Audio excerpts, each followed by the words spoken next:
Welcome to the channel. आज free time में हम देखते हैं कि बच्चों को भारतीय हिंदू धर्म के बारे में कितनी जानकारी है।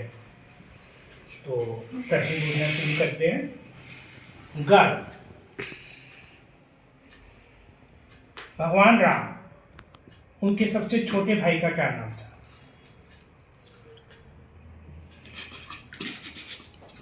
हंसोनी हंसने की बात इसलिए आपको नहीं पता। कनव। लक्ष्मण। गलत जवाब। यस बेटे, सबसे छोटे भाई का नाम कौन सा है? Shatrughan. Yes, Shatrughan is the right answer. कनव। जो भगवान राम के पिता थे दशरथ, उनकी कितनी पत्नियां थी और उसमें सबसे छोटी पत्नी का क्या नाम था? 2 थी और सबसे छोटी है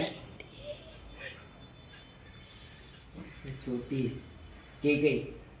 गलत जवाब। आरवी, उनकी कितनी पत्नियां थी? 3 पत्नियां थी, इतना तो ठीक है। और सबसे छोटी पत्नी का नाम? आप तीनों में से किसी का भी नाम बता दो। चलो ठीक है, तो इसका मतलब इधर तनिष्क आप बताओ। 3 पत्नियां तो हो गई, एक कैकेयी और कैकेयी नंबर 2 पर थी एक्चुअली।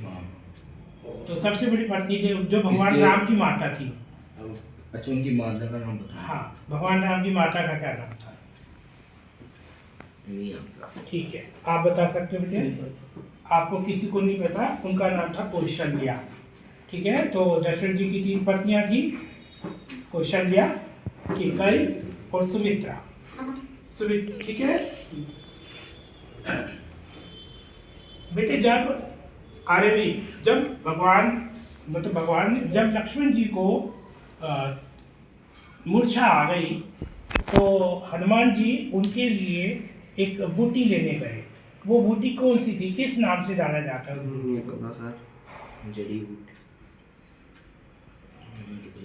उस बूटी को एक स्पेशल नाम दिया गया, संजीवनी बूटी। संजीवनी बूटी। ठीक है, थोड़ा बहुत जो जानकारी लग रही है अभी।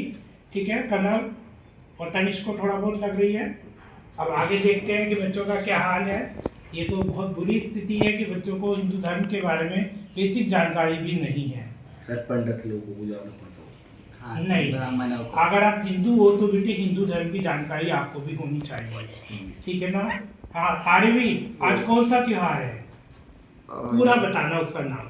मकर संक्रांति। मकर संक्रांति। आज एकादशी भी है।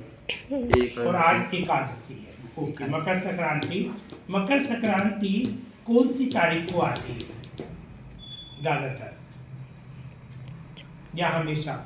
13 या तारीख बदलती रहती है? तारीख बदलती रहती है मकर संक्रांति की। यस गर्व, आप क्या कहते हो? क्या मकर संक्रांति की तारीख बदलती रहती है? यस नहीं, हमेशा मकर संक्रांति 14 तारीख को ही आती है। इस बार थोड़ा सा लोगों में कंफ्यूजन था, पर ज़्यादातर लोगों ने इसे 14 तारीख को ही मना लिया है ना? ठीक है। कनव, होली पूजन क्यों किया जाता है?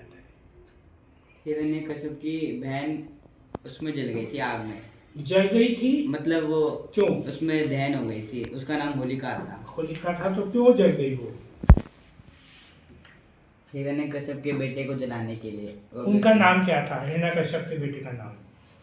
पता नहीं। हाँ, आप बता सकते हो बेटे, हिरण्यकश्यप के बेटे का नाम क्या था? कोई? प्रहलाद। एक्चुअली प्रहलाद भगवान विष्णु के बहुत बड़े भक्त थे, और हिरण्यकश्यप खुद को भगवान मानता था। उसको सजा देने के लिए उसने उसको होलिका की गोदी में बिठाया और आग लगा दी, क्योंकि होलिका को ये वरदान था कि वो जलेगी नहीं। पर प्रहलाद जी की भक्ति के असर से होलिका जल गई और वो बच गई। ठीक है, बता, आपको हिंदू के मेन त्योहारों के बारे में विशेष जानकारी नहीं है, तो बेटा आप लोगों को ये जानकारी इकट्ठी करनी चाहिए और पता तो होना चाहिए। ठीक है ना? इतना तो हमारा बनता है कि हम अपने धर्म के बारे में एक जो बेसिक जानकारी है वो तो रखें। ठीक है, अभी त्योहार आ रहा है बसंत पंचमी। बसंत पंचमी, बसंत का जो मौसम है ना, वो क्या चीज जाहिर करता है, क्या परिवर्तन आता है बसंत के मौसम में? फसल अच्छी होती है, बारिश होती है। बारिश होती है, फसल अच्छी होती है। और कोई कुछ बताना चाहेगा? बसंत के मौसम में मेन जलवायु परिवर्तन क्या होता है, मौसम में क्या चेंज आता है। बारिश होती है, रेनी सीजन। बसंत के मौसम को इंग्लिश में स्प्रिंग सीजन बोलते हैं, तो किस लिए बोलते हैं? इससे पहले जो पतझड़ मौसम चल रहा होता है जिसमें फूल पत्तियां गिर जाती हैं और बसंत के मौसम में नए पत्ती और फूल खिलने शुरू हो जाते हैं, ठीक है ना। तो इस मौके पर जनरली पतंग उड़ाई जाती हैं हिंदुस्तान में, ठीक है ना। 15 अगस्त पे कुछ जगहों पर पतंग उड़ाई जाती हैं, ठीक है, इसमें जो मीन है, ठीक है। तो बेटे मेरा आपको कहना है कि आप थोड़ा ना हिंदू धर्म के बारे में जानकारी इकट्ठे करो, तो एक हफ्ते बाद हम एक और वीडियो बनाएंगे, उसमें हम हिंदू धर्म के बारे में दोबारा पूछेंगे आपसे।